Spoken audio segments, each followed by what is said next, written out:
12 दिन बाद भी इजराइल गाजा बॉर्डर पर हालात तनावपूर्ण बने हुए हैं। बेरी गांव के पास अभी भी हमास के लड़ाकों के हथियार देखे जा सकते हैं। हमास के आतंकियों ने इस इलाके में 100 से ज्यादा लोगों को मौत के घाट उतार दिया था।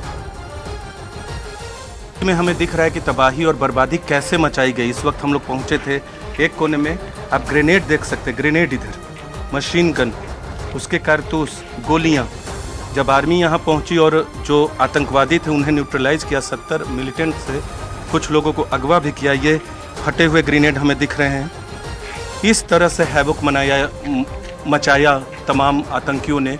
और ये इस तरह के गोलियां तो हमें दिखी हैं, गोलियों के जो खोखे हैं, अवशेष है वो दिखे, लेकिन ये गोलियां जो हैं ये इस्तेमाल अभी भी हो सकते हैं। और इसी तरह से आतंकवादी, 70 आतंकवादी अगर इस तरह से ग्रेनेड और मशीन गन लेके पहुंचेगा तो क्या किसी छोटे गांव की हालत होगी।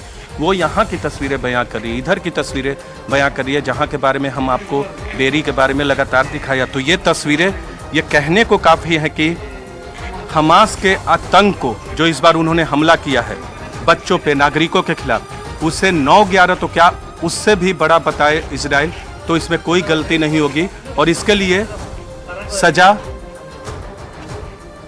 हमास का निपटारा ही।